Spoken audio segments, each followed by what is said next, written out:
Olá, boa tarde. Começa agora o programa Trabalhador em Foco, aqui diretamente da Rede Petrópolis de Televisão, canal 10 via Tech Cable. Esse programa que é uma realização do Movimento Sindical de Petrópolis através da união de 14 sindicatos que fazem com que eu tenha a oportunidade de levar para você aí de casa informações precisas e relevantes sobre o dia a dia de todos nós trabalhadores. No programa de hoje, a gente vai falar sobre um tema que a gente nunca antes conseguiu alguém que viesse nos iluminar a mente. A gente vai falar sobre reforma eleitoral. A gente vai tentar entender como é que esse sistema eleitoral doido, que eu e você não entendemos direito, e o que eles disseram que iam mudar, que não mudaram, que vão mudar, e a gente vai conversar um pouquinho sobre isso. Hoje a gente entrevista o advogado Lauro Barreto, que vai nos acender luzes na nossa mente sobre esse assunto. Fica com a gente que a gente volta rapidinho.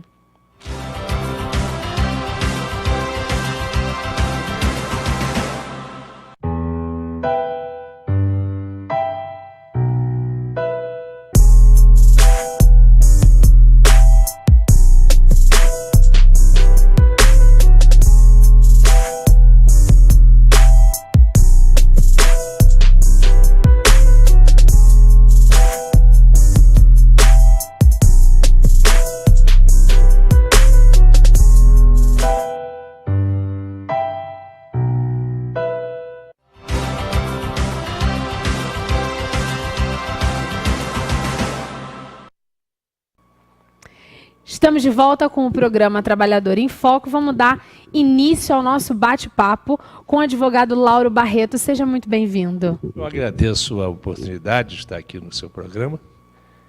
Fico até uma responsabilidade muito grande. Você me apresentou assim como eu vou trazer luzes sobre esse assunto. Eu vou tentar dar umas explicações. Se o senhor dividir o conhecimento conosco, com certeza já vai ser de muita valia. A gente que nunca conseguiu falar numa linguagem que o trabalhador consiga entender, na verdade, né?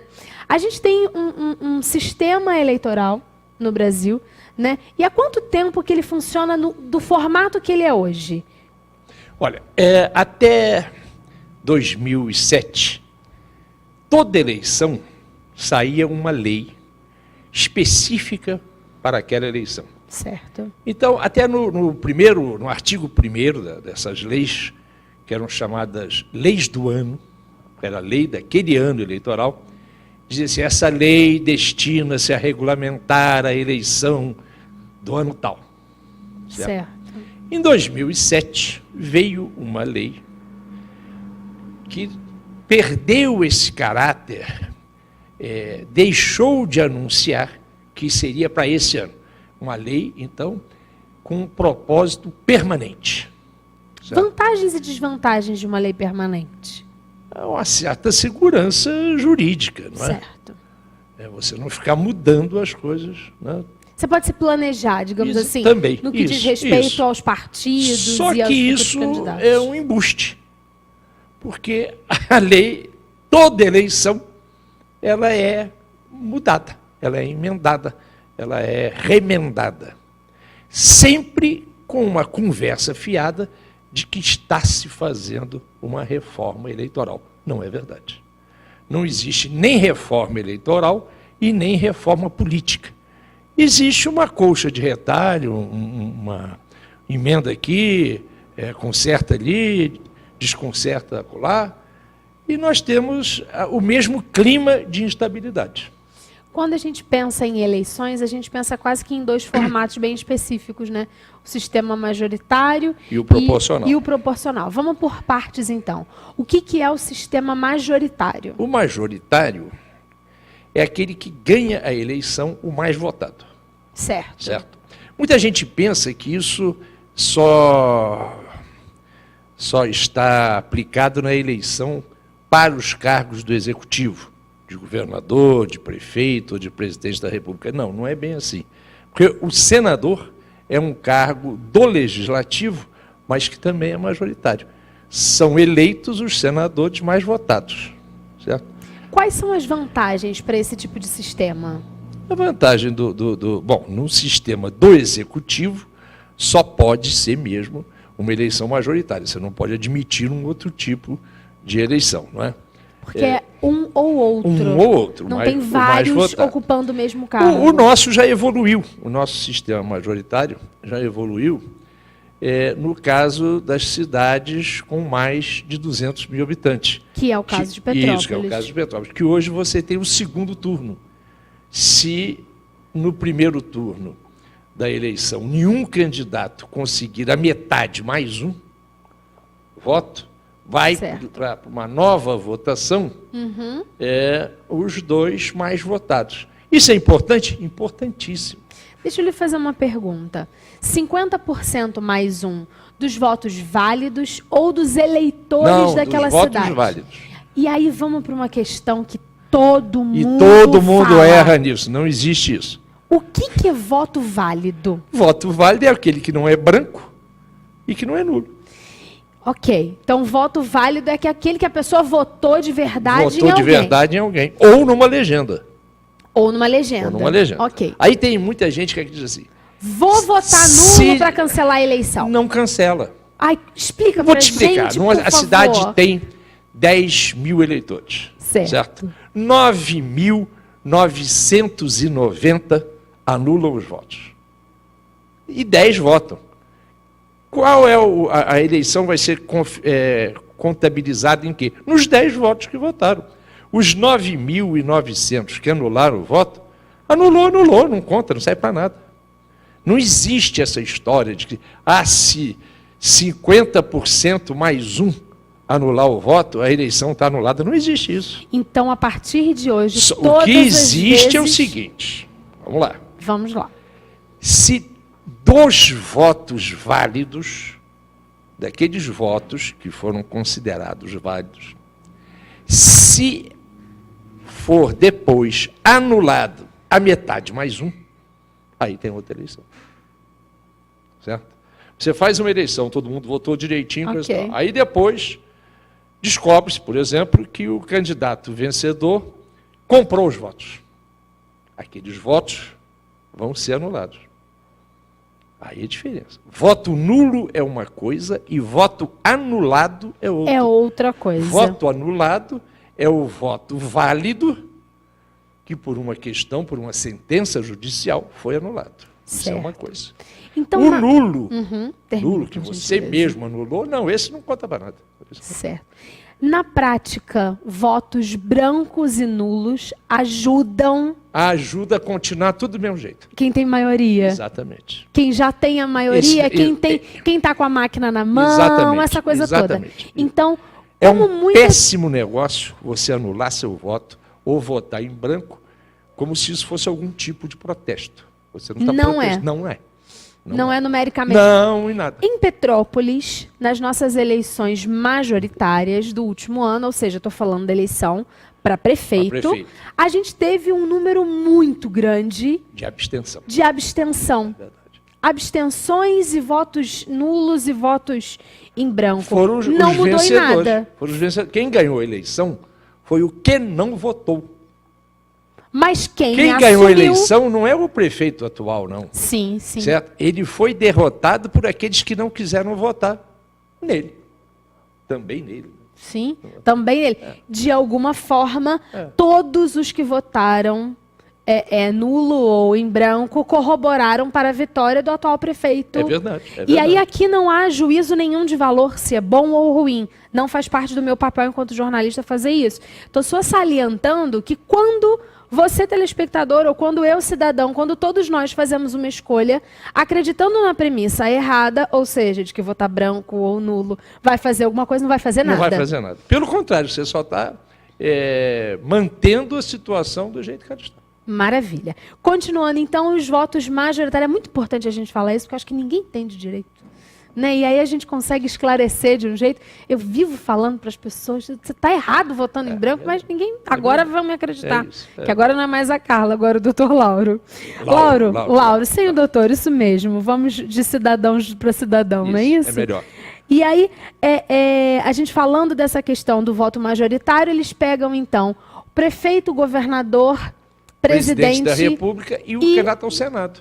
O Senado executivo é o único. Não, é legislativo. É legislativo, mas é o único que é nesse formato. É o único que é a eleição Existe um motivo específico para isso ou porque sempre foi assim? Olha, assim, um motivo específico, eu não conheço a razão disso, mas sempre foi assim. Sempre certo? foi assim. E o do Senado tem uma outra diferença, é que você elege o senador com 2 suplentes. Mas também é um sistema viciado. Por que é viciado? Porque a maior parte dos suplentes não tem voto. São desconhecidos, são pessoas que financiam a campanha do candidato, depois o candidato se licencia e ele assume. Ou vai ser ministro, ele assume. Então, hoje a gente tem uma grande bancada no Senado, é dos suplentes, que ninguém conhece, ninguém nunca viu, ninguém votou neles, na realidade, porque você não vota no suplente, você vota no titular. Então, eu também fazia parte da promessa da reforma eleitoral, essa demanda. acabar com o suplente.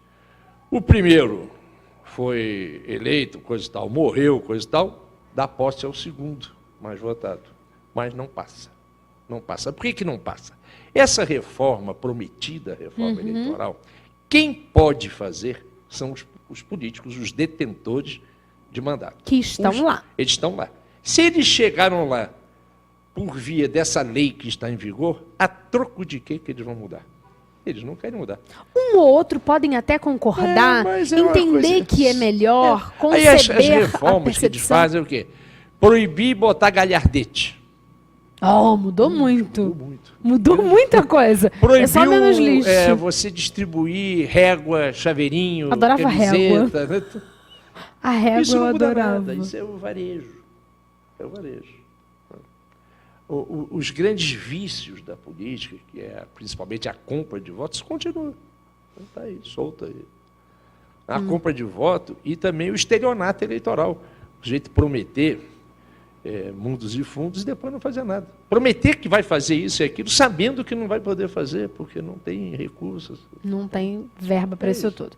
A gente vai fazer um breve intervalo, volta no próximo bloco, dando continuidade ao nosso bate-papo. Você vai ficar com a gente volta rapidinho, vamos voltar falando sobre sistema proporcional, aquele que a gente não entende, mas vai aprender hoje. Fica com a gente que a gente volta rapidinho.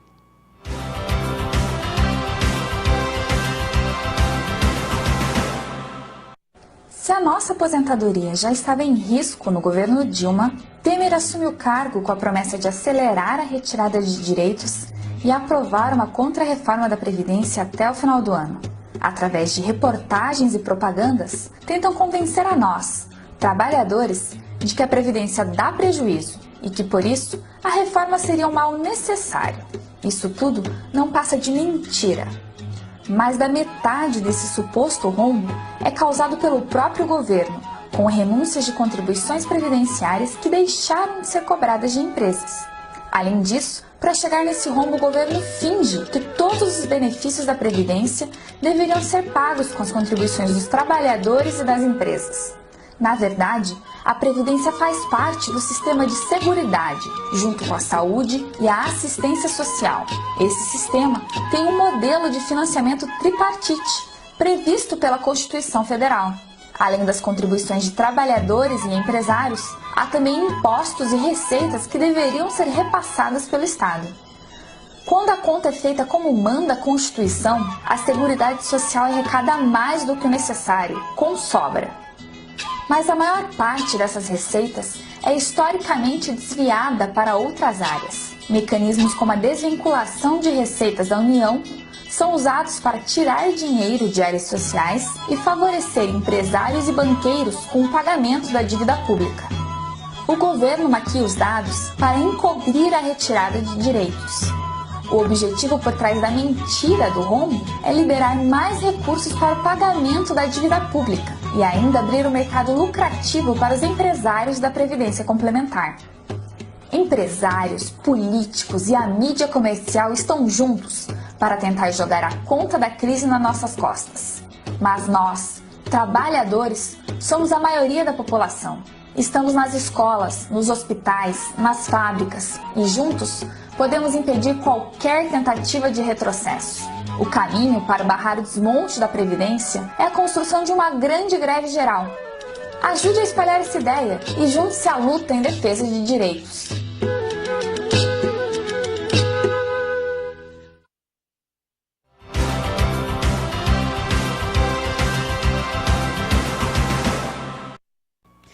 Estamos de volta com o programa Trabalhador em Foco. Vamos dar continuidade ao nosso bate-papo com o advogado Lauro Barreto.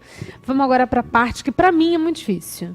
O senhor já me disse que não é, então vamos fazer ficar fácil para todo mundo. Eleição proporcional. Eleição proporcional. O que é isso? Bom, a eleição proporcional, que ela se aplica às candidaturas a vereador, deputado federal e deputado estadual, o nosso sistema proporcional, ele é baseado os votos, eles são, você computa os votos, você elege os candidatos de acordo com a colocação que eles conseguem dentro do partido ou da coligação que eles fazem parte. Certo. Então tem uma questão que muita gente não entende, assim, o meu candidato teve 500 votos e não se elegeu, mas teve um que teve 200 e se elegeu. É fácil de explicar isso. Você fez até uma matemáticazinha bem legal, acho que vale a pena a gente contar isso daqui para o nosso telespectador. Então é o seguinte, vamos imaginar que a cidade tenha 10 mil eleitores. Certo. Fez-se a apuração dos votos, 9 mil votos válidos. Okay. E nessa cidade, você tem 9 vagas de vereador. 9 mil dividido por 9, 1.000. Né? 1.000. Sim. Então, cada partido, para cada 1.000 votos que ele fizer, ele elege um vereador. Se o partido tiver obtido 3.000 votos, ele vai eleger 3 vereadores. Certo. Ele vai eleger os 3 candidatos a vereador mais votados naquele partido.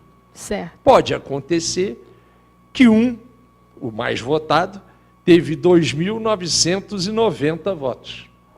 O segundo colocado teve 5 votos. E o terceiro teve 4 votos.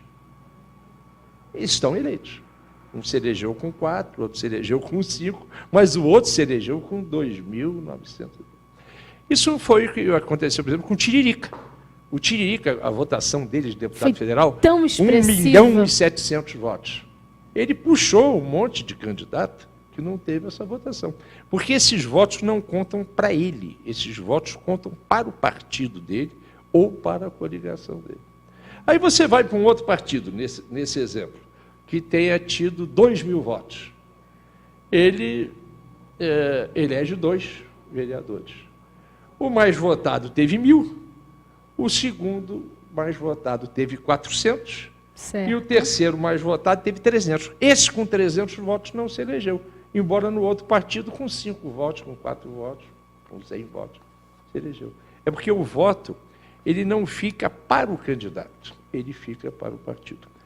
Uma das promessas, vamos dizer assim, dessa reforma era criar o distritão. Isso, muito se falou essa palavra. O que é o distritão? Nada mais é do que transformar a eleição proporcional numa eleição majoritária. Serão eleitos os mais votados naquele distrito. Então, por exemplo, numa eleição municipal, o distrito é a cidade. Petrópolis, qual é o distrito? Petrópolis todo. Então, seriam eleitos os vereadores mais votados em Petrópolis. Para deputado estadual e para deputado federal, seriam eleitos os mais votados no estado inteiro. Então, você deixaria de ter esse voto proporcional e só venceria os mais votados. A grande vantagem disso é que ganha quem foi mais votado mesmo, né? Realmente expressa a vontade do eleitor. Mas tem uma questão negativa, enfraquece os partidos. O que significa hoje na nossa política o enfraquecimento dos partidos? Porque aí você não vai precisar de partido. Você não precisa de partido para você se eleger. Você vai se eleger com os seus votos. Os votos são seus. Conta só para você, não conta para o partido. E aí é mais difícil, por exemplo, você juntar vereadores ou deputados que tenham o mesmo tipo de pensamento. Eu pessoalmente sou a favor até, B, e agora está sendo discutido, a candidatura avulsa. Exato, era uma coisa que eu ia lhe perguntar. Independentemente de partido, isso já existe em algumas liminares, impossibilitando esse tipo de candidatura. A situação do Brasil nisso, a Constituição diz que não pode, só pode ser candidato por partido. Mas, depois disso, o Brasil assinou o Tratado de São José da Costa Rica, que permite a candidatura avulsa. E esse tratado foi referendado pelo Congresso. E a própria Constituição diz que um acordo internacional, quando ele é referendado pelo Congresso Nacional, ele passa a ter valor de uma emenda à Constituição. Então, hoje, já se tem liminares permitindo candidatura avulsa. Ainda não saiu, vai ser liminar válida para a próxima eleição. E o Supremo Tribunal Federal já aceitou discutir esse assunto, esse tema. É uma questão que vem também por conta da perda da fé das pessoas com relação aos partidos? E é justo, né? E é justo. Porque você hoje no Brasil, você tem uma quantidade muito grande de partido. É irrelevante, poderia ter 200, 300, 400, 500 partidos. O que não pode é qualquer partidinho receber uma fatia significativa do fundo partidário. Isso é que é um absurdo. Um absurdo é você dar o horário eleitoral para um partido que não tem expressão. Por que é um absurdo? Porque de gratuito isso não tem nada. Custa para alguém. Custa muito. Porque o dinheiro que a televisão gastaria pagando imposto de renda, que ela é obrigada a pagar imposto de renda, ela abate o tempo que ela cede para a Justiça Eleitoral. Então não tem nada mesmo. Então, não tem nada não é gratuito. Tem nada mesmo. Eu pago, de gratuito. você paga, você que está aí assistindo, você paga também. E a gente paga e na maior parte das vezes não assiste. E não assiste. O que é uma grande Ou tolice. quando assiste, fica rindo. Ou chorando. Exatamente, porque é uma grande tolice. Eu tenho o hábito de assistir, até mesmo para ver até onde vai a cara de pau. A cara de pau de alguns ou as propostas de outros. Infundadas, na maior Exatamente. parte das vezes. Eu Então, me lembro de uma realmente, vez que eu vi alguma agora, coisa como mar em Minas. Em resumo, não houve reforma nenhuma e nem vai haver tão cedo. Sabe por quê? Porque seria a mesma coisa do que pedir aos presidiários para que eles escrevessem o Código Penal e a Lei de Execução Penal. Porque quem redige a lei eleitoral são os usuários. Os eleitos. Os eleitos. Então isso não vai continuar. Vira um ciclo de auto-benefício. Isso. E aí, como é que eu vou criar alguma coisa para me prejudicar? É engraçado porque na própria legislação diz que você não deve criar provas contra si. Exatamente. Não é isso. Mais ou menos é uma e eu coisa. acho que em algum momento eles avaliam, não vou alterar essa lei que vai contrário tudo que, a mim assim, próprio. aparentemente vai melhorar um pouco o nosso sistema eleitoral, eles jogam isso assim, no ar, coisa e tal, e depois isso não passa. Mas o fundão aí de verba para financiar as campanhas eleitorais passou. Esse passou. E o povo morrendo de fome, não tem saúde, não tem educação, as estradas esburacadas, quando não cratera, feito tem aqui na nossa. E vai ter lá um dinheirão para se gastar com propaganda eleitoral, com campanha eleitoral. É isso aí. Estamos chegando no final do programa. A gente está aí chegando no final do ano. Ano que vem é ano eleitoral. Ano eleitoral. O que pensar do próximo ano? Assim, o que fazer enquanto cidadão para não fazer parte daqueles votos nulos e brancos e não ajudar, não corroborar? Eu acho que a gente tem que procurar escolher. Não é o candidato que tem chance de ganhar. Não é isso. Vou votar no fulano porque ele vai ganhar. Isso é bobagem. Não vou votar em fulano porque ele não tem chance. É bobagem. Você tem que votar naquele que você achar que é o melhor candidato para a sua cidade, para o seu bairro, para o seu estado, para o seu país. Aquele com quem você se identifica. Se ele vai ganhar ou se ele vai perder a eleição, são outros 500. E a outra coisa é não vender voto. Ou se vender, vende, mas não entrega. Vende, mas não entrega. Essa é ótima, Lauro. Muito agradecida. Eu que Obrigada agradeço. De verdade pela participação. É um prazer enorme estar aqui. Espero Quando que em me breve convidar, eu virei com o maior prazer. certeza, vai ser um prazer falar com você novamente. Obrigada a você que ficou com a gente. A gente volta na próxima semana com um novo programa. Um abraço grande e até lá.